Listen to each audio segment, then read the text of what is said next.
Well, first of all, an introduction to myself. Hamish Mitchell, I'm part of the team at Circles and helping to facilitate some of these modules for the Australian PGA members to help bring some of the learnings from the coaches that we work with on how they develop as coaches over time as well. Would like to welcome Philip to join us for this conversation. Thank you so much for taking the time to share some of your learnings. Thanks, Hamish. Well, I'm humbled to be here. It'd be great to start if you'd give everyone a little bit of background about yourself, about your previous playing career and now coaching career. Yeah, like a lot of people, I came to golf a little bit later in life. I really didn't. I was a high-level soccer player as a kid, and I started playing golf at 14. Kind of worked my way up through junior golf and played in college and turned professional. I played, I would say 6 to 7 years full-time pro golf. I would say I played most of it, many tours and the Canadian PGA Tour. With varying levels of success. Obviously not quite enough, or I wouldn't be standing here talking to you about coaching.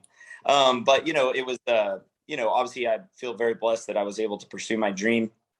I got to travel around and play in front of people and play for some money and test myself. And, I think really, like a lot of failed tour pros, I really didn't know what I was going to do with myself when I was done. And at the time I had 2 young players that were more my buddies I played golf with when I was home. They were like my little brothers. I'd be home and they were the kids nagging you at the range to go out and play some holes. And so I was helping them and I really didn't know what else to do. So I figured I'd give coaching a try. And both those guys are both playing professional golf still today. And I got very blessed to have them early on and their successes made me look smart. And they certainly taught me a lot as I got into this. So, overall, I would say I was kind of brought to coaching in a different way. It wasn't my main goal. My main goal is to make it as a player. And but what I kind of tried to bring to coaching was when I did make it as a player, was basically like what I learned from my failures and what I do different today. And, some of the things that I felt held me back and stuff like that. And again, we can get into that a little bit as we get going here. But that's a pretty simple background for me. Fantastic. No, thanks very much, Philip. And I think one of the points you made in there kind of leads really nicely into our first question, with having those 2 players that you'd begun your coaching career with have gone on to do some pretty awesome things. What are some of the new skills that you saw in yourself that you had to develop to continue adding value to these players as they started performing at the level that they did? Well, I think first and foremost, Hamish, I thought the biggest thing that was hard for me initially was, as a tour pro, I had lived most of my life being fairly selfish, to be quite honest. You did what was best for yourself. And I never perceived myself to be that talented. So I felt I had to kind of like really work hard and be super diligent and disciplined. And so I would say when I went into coaching, I think the hardest thing initially for me was to switch gears where everything went from being about me to really helping all my students. So that was a tough pill to swallow at first, if I'm being honest, but I really kind of fell into it quickly because I really kind of had, I think like a lot of failed players, you want to figure out why didn't you make it? Like I tried really hard. I certainly had some successes, but, obviously more failures, or I wouldn't be here. So I really think, to me, it was more kind of an understanding of, I always looked in my own career where I always thought the answer was going to be technique. I thought the only thing I needed to do was when I was failing, I thought, well, my swing or my stroke's not good enough yet. And when I get those things, I won't have to worry about, mental game or proper equipment or fitness and nutrition and these other things. Those things will be easy, or they'll kind of come to me. And I tended to always kind of spend, I thought, too much time on technique. So I really tried to bring, I thought the best thing that's really helped me in coaching a lot of high level players at this stage is a really holistic approach, that you coach the whole player, not just technique, that I make sure they have proper equipment. I make sure we talk about fitness and nutrition, sports psychology. And, I was telling you a little bit earlier before we jumped on this, that's honestly, I more compete for my students still. I still like to play tournament golf. And it's really, I fail way more than I succeed, but normally at least once a year I get to hold up a trophy and feel good about myself. And certainly at least once a year, I tend to go out and fall on my face and embarrass myself on a hard day. And that way, no matter what my students experience, they won't have to explain it to me. I'm still doing it. But yeah, I would say probably, the greatest skills I think is coaches. We have to put, I think, the player at the forefront, and I think we have to coach the whole person. And I think the thing that might be the most important thing that I brought to coaching is I really try to treat them as a person more than a commodity, like that I care about them as a human.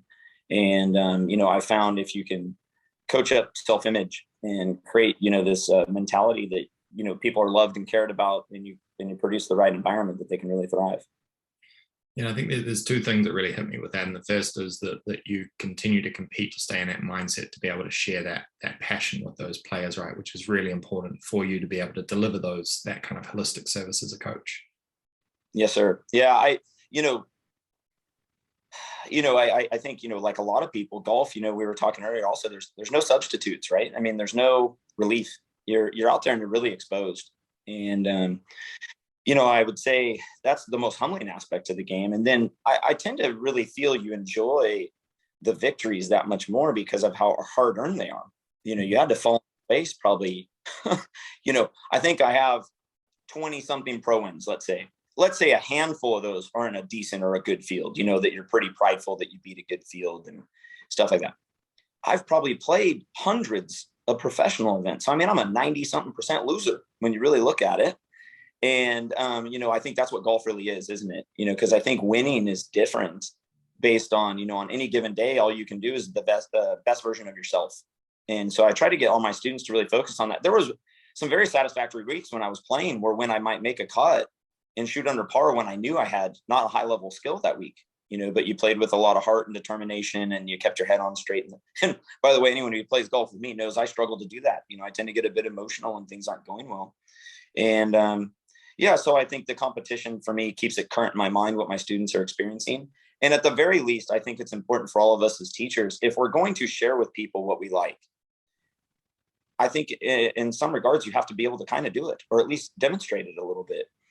And I also think it's great. I try to use, when I do struggle in tournaments and stuff, is great stories for my students. I hope they know I'm not superhuman or I wouldn't be coaching, so I try to almost share with them more about my losses than my victories. And certainly I have more of those. So, that's, I think, an important reason for me to keep competing. And also, I've been a competitive athlete my whole life. I don't know what else I would do. I think I'd be really bored if I didn't still play some competition. So it's great. And, it keeps me with a goal of, stay on top of things and doing all that stuff. So it's very humbling at the same time. Yeah, and I think the other point that we kind of touched on, and you talked a little bit about it, is that there is a point where your skill level starts to go the other way, and the competition starts to become about all those other holistic elements that you mentioned. And so, kind of continuing in that, where you try to compete, where you're not necessarily getting out playing as much as you used to, but you have to build the rest of your game. Also gives you the ability to be able to share that knowledge with those players as well, who will go through those weeks on whatever level that they're playing at. Yeah, I think everyone has to really make sure that, again, that they're well-rounded in how they're structuring their practice, right? Also, my try when I was playing was great. I mean, I had no problem spending all day at the golf course. I had no problem working out and doing that stuff. I enjoyed those things. What I did struggle with was having a detailed plan and sticking to it. And so I feel a lot of this time, even though I invested a great amount of time, the quality versus the quantity was probably not, very balanced. I tended to focus more on, hey, I'll work people. I'll stand here all day and I'll hit tons of balls and play golf every day. And really, in hindsight, what I should have done was get one plan and approach that made sense to me, that was logical, and go master that one skill set. I had 4 wonderful coaches that were all famous while I was playing pro golf. And all those guys were, in golf magazines and on the Golf Channel and, some of the best in the world. The problem was, instead of building one house and perfecting it, I built 4 and never finished any one, So it would have been really kind of interesting to me in hindsight. And maybe my result wouldn't have changed much, but I think it might have. Had I really just built that one race car, and really learn how to race that one car instead of constantly trying to build a new one and figure out if there was a better way to do it. Because the commonality to all of those different coaches was I played well and shot low scores with all of them. And I also played poorly with all of them, or I wouldn't have changed. Right. And I would have made it at some point. So, and I thought all those guys had great information, and girls. And, I just wish in hindsight, had I done it over again, that I probably just would have really focused on, picking one that made sense to me, that I think invested in me as a person, and tried to master whatever skill they were giving me. I think, and that's what I try and give my students. I take great pride in that. In 12 years of doing this now, I've coached over 100 kids who played high-level collegiate golf in the States. And, I'm fortunate to coach, I don't know, 10-ish tour pros, I would say. Obviously all of this teachers, our numbers are always fluctuating. So when people ask you, how many tour pros, how many college kids, I don't know, man, what's a student? Once a month, or once a year, or once a week, So, but, I just think, it's humbling, to have helped so many kids. And like I was saying earlier, you more share with them your failures, and things that you would do differently if you got to do it again. And where I was kind of headed with that line of thinking, though, is I take great pride in, I have one systematic approach that I've coached my entire career. I really don't tend to follow fads very much. I look at other coaches and I'm always studying things. But I really think, there's a lot of ways that do it. So I tried to kind of get it down to what I thought was the most simplistic, most logical and easy to understand. And then as I've gotten older and I've done it longer, I've tried to create more wiggle room within that, where I'm not so structured on just one way, that, I can understand the matchups of what makes some of these other things work. And, but, I kind of had a debate with a friend who teaches, and he said, we should probably just get where we let people swing their swing. And I said, but what if it doesn't work? Something. And so, I kind of try to really stick to my guns with my players on, here's what we're going to do. Here's why. I try to make it logically make sense to them, and kind of paint out the long-term vision of what that is, kind of what's our house going to look like when we're done. Yeah. And that way, if they tend to shoot off the path, I can just bring them right back, and that they understand the why, which makes people tend to stick to things when they understand why they're doing it. It kind of segues quite nicely into where I was keen to ask you about, which is kind of how you identify which of those key areas of improvement that you work with these elite players that are obviously at the top of their game across all areas. What's the process that you go through as you identify those opportunities? Sure. Well, I know you said I don't need to plug circles, but I'm going to a little bit anyway, which is, to me, I think obviously a statistical platform is a great way to do it, because if you don't know, how do you know? And I tell kids this all the time, and I think a lot of good players tend to think they know, oh, well, I know if I'm hitting it good or I'm putting poorly, or, whatever. But, what I've found in using stat platforms is, I think it makes the time I do spend with students much more efficient, because you really can kind of map out, and like in your guys' case, because I get all my students, I get their emails of what's going on, so anytime they input a practice or a round, I get those emails. I'll be honest, it's a lot to look at some nights when I get home. But it's great stuff, because that way, when I do talk to them on the phone or I see them at lessons, I already kind of know in my mind what they're doing, because I'm sure all teachers will agree with this. Certainly anyone who's watching this video, a lot of people come for lessons and they always want to hit balls. Everybody wants to just hit, very few people want to work on putting or distance wedges or, bunker shots and variety of short game and kind of some of the other little more tedious tasks. And what I like about statistical platforms is it really gives me a direct correlation of how I can tell people why we're going to be doing what we're doing today, And I think for my highest level players, when you're really getting down where if you can save a college player, a tour pro, a half a shot to a shot, a round or a tournament, that becomes massive on paper over the course of a season.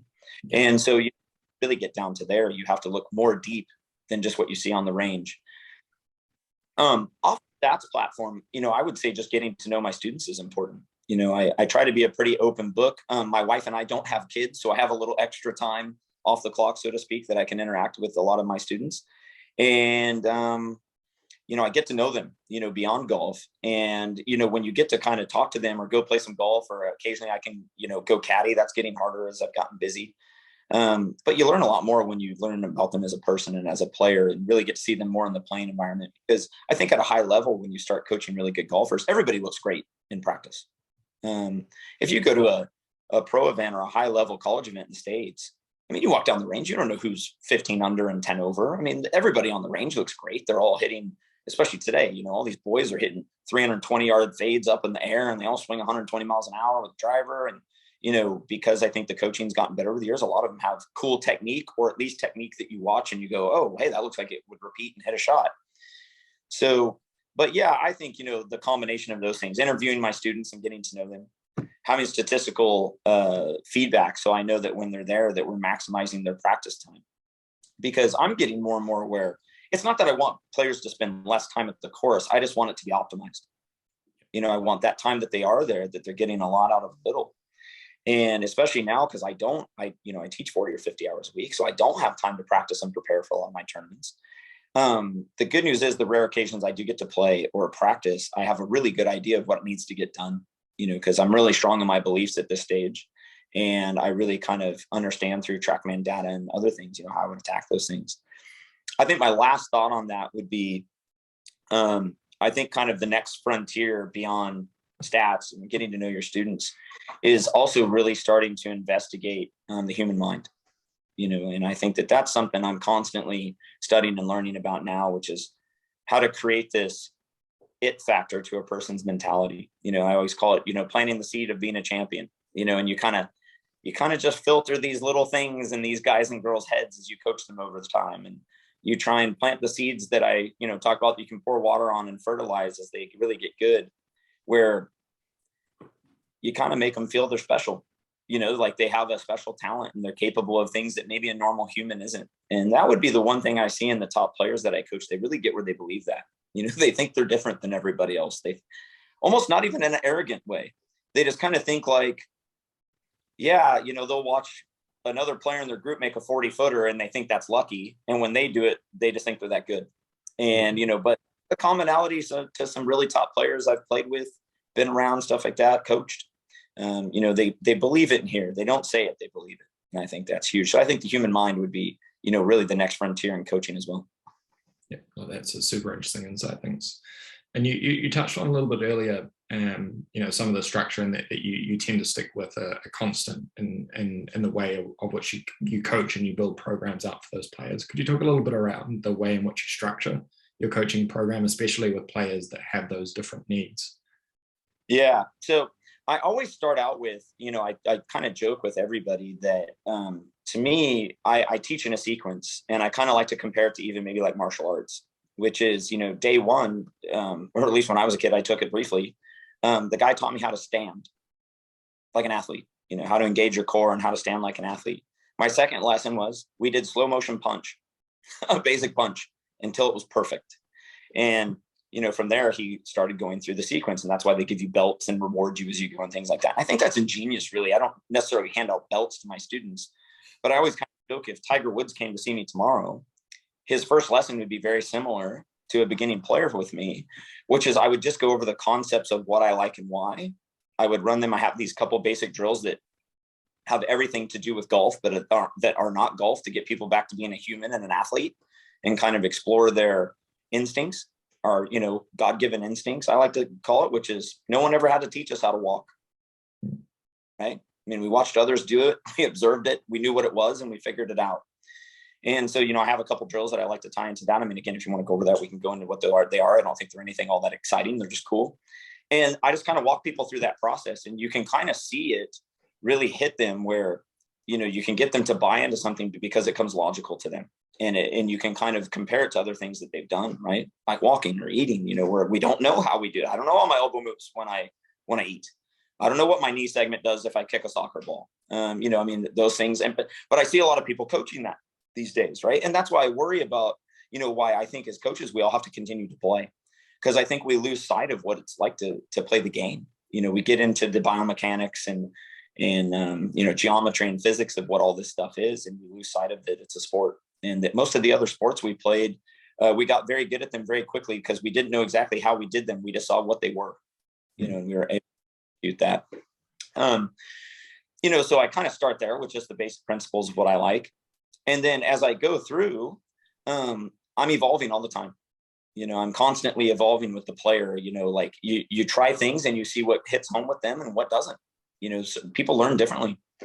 I have certain kids, if they were here, they'd tell you I can be really mean. I'll pick on them. I'll, be a little bit, I don't know if abusive is the right word, but I'll tell them like, hey, you're lazy. You got to pick it up here. And then certain kids, you tell them that, and that does the opposite. It pushes them away from doing better. And so, I think we have to be fluid as coaches to understanding our players. And I find myself, now that I've done this for a while, I'm making mental notes. I'll see a flashlight or a bulb go on in someone's eyes when you tell them something, and that hits home with you that that's what works for them. And then I think we have to pay attention to what people feel. I can describe a drill exactly what something is, but how someone might express what they feel when they do the drill might be completely different than what I'm explaining. And so, I constantly am trying to find what is the feel that produces the outcome we want. And what does that feel like to the individual when they do it properly? Because what I see them when they do it and what they might describe it to me as might be really different. And that's why I always tell people, I'm not interested in that it's my way. I'm interested in that it works. I want it to produce an outcome. And then as you kind of get up to the higher level students, which, I'm fortunate I get to do a lot of that. Well, then I think, that all ties back into these other things we're talking about. Then you really have to start investing in stats, fitness, nutrition, perfect equipment, all those things. And by the way, I try and encourage my normal players off the street. Why not max out what you can be by having all those things? I would say the hardest thing is to sell people on, a lot of people don't like doing things that are hard, so I think fitness is tough for a lot of people. I would say, it's a big obstacle, but, we can only do things we can do, I had a guy who's a really fine player. He's a below scratch golfer in his late 60s, one of the top senior amateur players in Northern California. And he came to a lesson and he was showing me pictures of Rory McIlroy in dynamic motion. And I had to break it to him that he and I probably weren't going to look like Rory McIlroy anymore, me in my 40s and him in his 60s, but that we could all swing the club to the target in our way. And that's going to become the best version of ourselves. So, that's kind of, I guess, yeah, it's a fluid environment. I'm always learning. I think having cool things like, I have my own TrackMan and other things that I teach with. I think that's helpful for helping people understand what causes what and making sure they have perfect equipment and things like that.